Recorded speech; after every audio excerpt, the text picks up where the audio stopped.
Video போட போகிறேன் ஃபுல்லாக மார்னிங் டு நைட் என்ன பண்ணுறேன்னு சொல்லிட்டு நிறைய பேர் கேட்குறாங்க. ஃப்ரெண்ட்ஸ் சர்க்கிள் எல்லோரும் எப்படி நீங்கள் வீட்டில் எவ்வளோ சீக்கிரமாக பண்ணிவிட்டு ஜாபுக்கு போகிறீங்க, சாரி பிஸ்னஸும் பண்ணுறீங்கன்னு சொல்லிட்டு எல்லாமே டைமிங் தான். நம்ம டைமிங் செட் பண்ணிட்டோன்னா எல்லா வேலையும் நம்மளுக்கு ஈஸி தான்.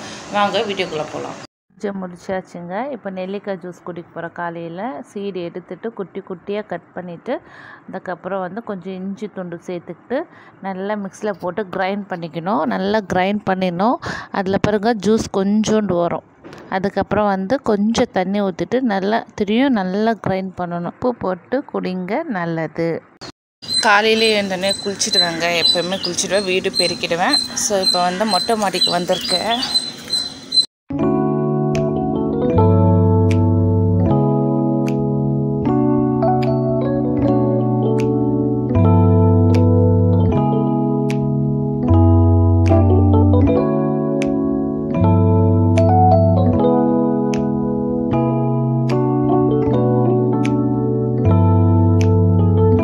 தண்ணிங்க இது க்ளீன் பண்ணிவிட்டு 2 நாளுக்கு ஒரு முறை வைப்போம். இதெல்லாம் செடிங்க. இங்கே பார்த்தீங்கன்னா தெரியும், இதெல்லாம் செடி.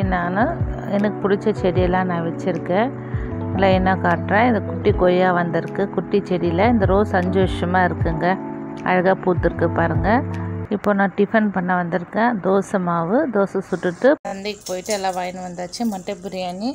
இப்போ பெரிய குக்கர் வைக்க போகிறோம். அதில் தேவையான அளவு எண்ணெய் ஊற்ற போகிறோம். ஊற்றிட்டு அதுக்கப்புறம் மட்டன் நல்லா கழுவிட்டு அதில் போட போகிறோம். போட்டுட்டு நல்லா ஃப்ரை ஆகணும். அதில் கொஞ்சம் உப்பு மிளகாத்தூள் போட்டு நல்லா 4 விசில் வேக வச்சுக்கணுங்க. நாங்கள் வரோம் வேக வச்சு தண்ணியை எடுத்துக்கணும். அப்போது அதே குக்கரில் எண்ணெய் ஊற்றணும்.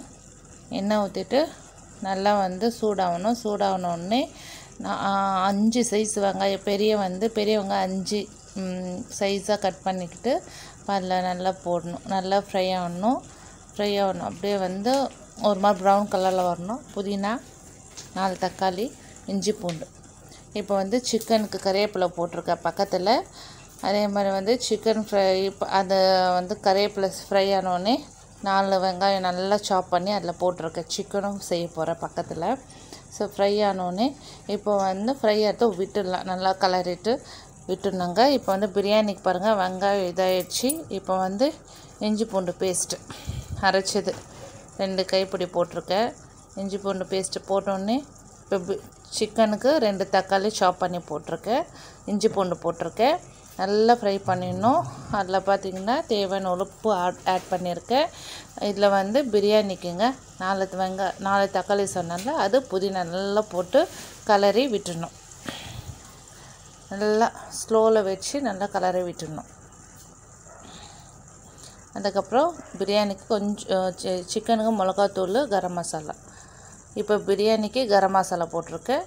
நல்லா கரம் மசாலா போட்டுட்டு நல்லா பிரியாணி மசாலா, அது நான் வீட்டில் ப்ரிப்பேர் பண்ணது. இதுக்கும் சிக்கனுக்கு போட்டிருக்கேன் பாருங்கள். ஓகேங்களா?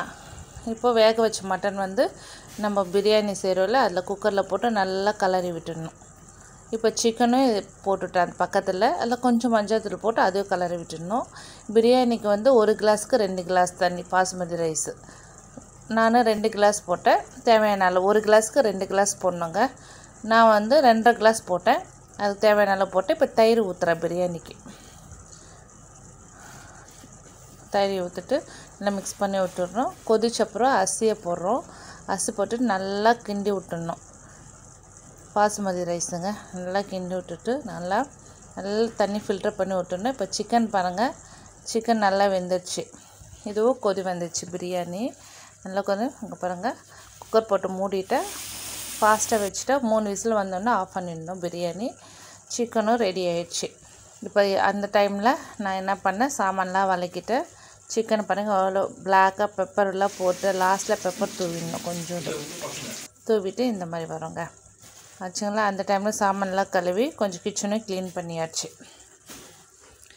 க்ளீன் பண்ணி அப்புறமா பிரியாணியும் ரெடி ஆகிடுச்சு. பாருங்கள் எவ்வளோ சூப்பராக வந்திருக்கு பாருங்கள். ஒன்றோடு ஒன்று ஒட்டாமல் சூப்பராக வந்திருக்கு. 3 விசில் தான் ஆஃப் பண்ணிடுவாங்க. அப்புறமா எடுத்துகிட்டு நம்ம பார்த்தா சூப்பராக பிரியாணி ரெடி. சூப்பராக டேஸ்ட்டாக இருக்குங்க. நல்லா எவ்வளோ கலர்ஃபுல்லாக இருக்குது பாருங்கள். நான் வீட்டில் அரைச்சி வெறும் மிளகாத்தூள் தான் போட்டேன். எவ்வளோ சூப்பராக கலர் எப்படி இருக்குது பார்த்தீங்களா? நல்லா தெரியுது பாருங்கள். அப்புறம் 11:30க்கு எல்லாம் ரெடி. அப்புறம் நான் 11:30க்கே உட்காந்து சாப்பிட்டாச்சுங்க.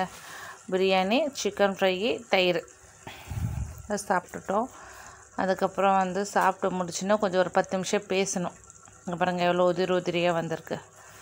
சூடாக நல்லா சூப்பராக இருந்ததுங்க. சாப்பிட்டாச்சு.